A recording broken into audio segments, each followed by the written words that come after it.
নমস্কাৰ news 18 Assam north ইষ্টৰে বিশেষ সম্প্ৰচাৰলৈ মই গৌতম বৰাই সকলোকে স্বাগতম জনাইছো। আমি আজি আপোনালোকক দেখুৱাবলৈ আনিছো নাইৰোবি কেনিয়াৰ যি জংঘলৰ যিসমূহ দৃশ্য সেই দৃশ্যসমূহ আজি আমি নিউজ 18 অসম নৰ্থ ইষ্টৰ দৰ্শকসকলক দেখুৱাবলৈ আহিছো। আৰু মই আছো বৰ্তমান কেনিয়াৰ নাইৰোবিত। আৰু নাইৰোবিত এটা অতি পৰ্যটকসকলৰ বাবে আকৰ্ষণীয় স্থান আছে আৰু সেইটো হৈছে জিৰাফ চেণ্টাৰ। এই যি এক বহু দূৰলৈকে আমি যি এক অৰণ্য দেখা পাইছোঁ তাতে এই জিৰাফসমূহক ৰখা হয়, প্ৰতিপাল কৰা হয়।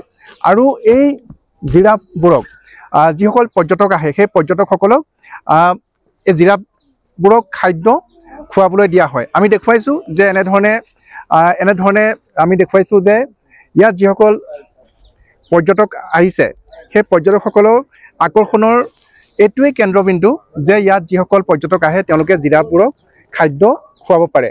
আৰু এনেধৰণে এই জিৰাফবোৰ আমি দেখুৱাইছোঁ যে কিছু আঁতৰত জিৰাফৰ পোৱালিও আছে আৰু এক অতি প্ৰাকৃতিক পৰিৱেশত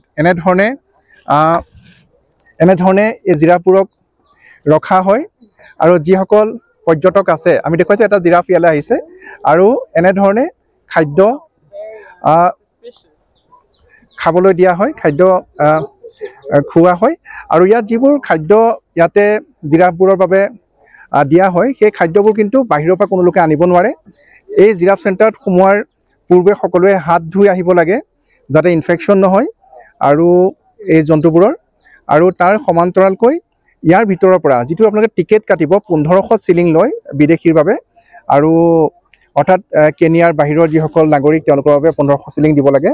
আৰু আমি দেখুৱাইছোঁ যে এনেধৰণেই এইসকল লোক যিসকল পৰ্যটক ইয়ালৈ আহিছে তেওঁলোকে এই জিৰাফবোৰক এনেধৰণে খাদ্য খুৱাইছে। আৰু আমি কিছু নিলগত দৃশ্য দেখুৱাইছোঁ, দুটা জিৰাফ আমি দেখিবলৈ পাইছোঁ। এনেধৰণে প্ৰাকৃতিক পৰিৱেশত এই দুটা জিৰাফ ইয়াতে আছে। কিছু নিলগত আৰু এটা জিৰাফ আমি দেখিবলৈ পাইছোঁ এনেধৰণে মুক্ত মনেৰে প্ৰাকৃতিক পৰিৱেশত আছে। আৰু এনেধৰণেই এয়া মাত্ৰ আৰম্ভণিহে। আৰু যি পৃথিৱী বিখ্যাত কেনিয়াৰ যি মাছাই মাৰা নেশ্যনেল পাৰ্ক আছে সেই নেশ্যনেল পাৰ্কলৈ আমি যাম।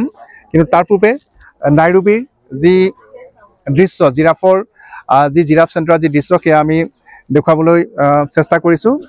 আমাৰ সৈতে আন এগৰাকী অসমৰ পৰ্যটক আছে প্ৰণৱ। মই তেওঁৰ পৰা জানিব বিচাৰিম যে প্ৰণৱ, কেনেকুৱা ইয়ালৈ আহি বিশেষকৈ জিৰাফ চেণ্টাৰ কেনেকুৱা লাগিছে? খুব ভাল লাগিছে ইয়াতে আহি পেলাই। আচলতে চাওক, আমি জিৰাফ বহুত দেখিছোঁ বেলেগ বেলেগ ঠাইতো, কিন্তু ইমান একেবাৰে নিলগত মানে একেবাৰে কাষত আমি জিৰাফক নিজে খাদ্য খুৱাব পৰা অৱস্থাত হয়তো আমি বেলেগ ক'তো দেখা নাই। সেইটো হয়তো এনেকৈ কেনিয়া বা আফ্ৰিকাতে সম্ভৱ, আৰু সেইটো আজি আমি ইয়াত উপভোগ কৰিব পাৰিছোঁ। হয়, আৰু আমি দেখুৱাই গৈছোঁ। আৰু যদি সম্ভৱ হয় মই আৰু কিছু দৃশ্য দেখুৱাব বিচাৰিম যে ইয়াতে জিৰাফবোৰক এনেধৰণে খাদ্য খুৱাই থকা হৈছে। আমি দেখুৱাইছোঁ যে ইয়াত যিসকল পৰ্যটক আহিছে পৰ্যটকসকলে এনেধৰণে খাদ্য খুৱাই আছে। আৰু বহুকেইটা জিৰাফ ইয়াতে আছে। জিৰাফ চেণ্টাৰত 12টা জিৰাফ ইয়াতে আছে আমি দেখুৱাইছোঁ। আৰু এনেধৰণে এক অতি মনোমোহা পৰিৱেশ, মনোমোহা দৃশ্য আমি ইয়াত দেখিবলৈ পাইছোঁ যে কেনেধৰণে এক প্ৰকাণ্ড জিৰাফৰ পোৱালিও আছে। আৰু তাৰ সমান্তৰালকৈ যি বনৰীয়া গাহৰি, এনেধৰণৰ বনৰীয়া গাহৰিও আমি ইয়াতে দেখা পাইছোঁ। আৰু বিশেষকৈ কণ যি শিশুসকলৰ বাবে অতি আকৰ্ষণৰ কেন্দ্ৰ এই জিৰাফ চেণ্টাৰটো। আৰু বহু পৰ্যটকে ভিৰ কৰেহি, পৃথিৱীৰ বিভিন্ন দেশৰ পৰা পৰ্যটকসকল ইয়ালৈ আহে। আৰু এনেধৰণে খাদ্য খাই এই জিৰাফবোৰো অভ্যস্ত হৈ গৈছে। একোটা প্ৰকাণ্ড জিৰাফ, কিছু নিলগতো আমি বহুকেইটা জিৰাফ দেখা পাইছোঁ। আৰু এটা অতি সুন্দৰ প্ৰাকৃতিক পৰিৱেশ য'ত এনেধৰণৰ যিবোৰ বনৰীয়া জীৱ জন্তু আছে আৰু সেই জীৱ জন্তুবোৰ এনেধৰণেই অতি সুন্দৰকৈ ওচৰৰ পৰা চাব পৰা যায়।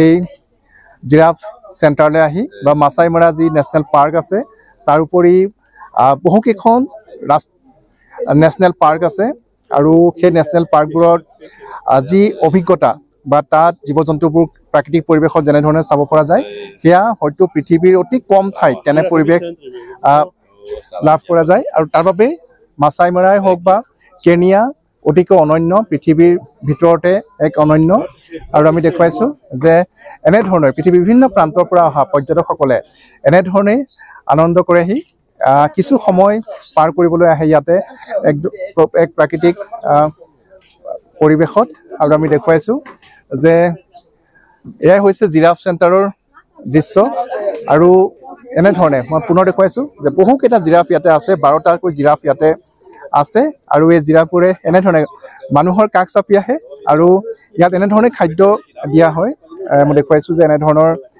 নাৰিকলৰ কটোৰাত এনেধৰণৰ খাদ্য দিয়া হয় আৰু মানুহৰ কাষলৈ আহি এই জিৰাফবোৰে এনেধৰণে ইয়াতে খাদ্য গ্ৰহণ কৰে সেয়া আমি আজি দৃশ্য দেখুৱালোঁ আৰু আমি ইয়াৰ পিছত নাইৰোবিৰ জিৰাফ চেণ্টাৰৰ পিছত মাছাই মাৰাকে ধৰি ইয়াত যিকেইখন ৰাষ্ট্ৰীয় উদ্যান আছে পৃথিৱী বিখ্যাত তাৰ দৃশ্যসমূহো আমি নিউজ 18 অসম নৰ্থ ইষ্টৰ দৰ্শকসকলক দেখুৱাই যাম কিয়নো আপোনালোকে চাই থাকিব নিউজ 18 অসম নৰ্থ ইষ্ট ধন্যবাদ আপুনি বিচৰা বাতৰি পাব কেৱল নিউজ 18 এপত নিউজ 18 এপ ডাউনলোড কৰিবলৈ স্ক্যান কৰক এই QR কোড গুগল প্লে ষ্টৰতো পাব এই নিউজ 18 এপ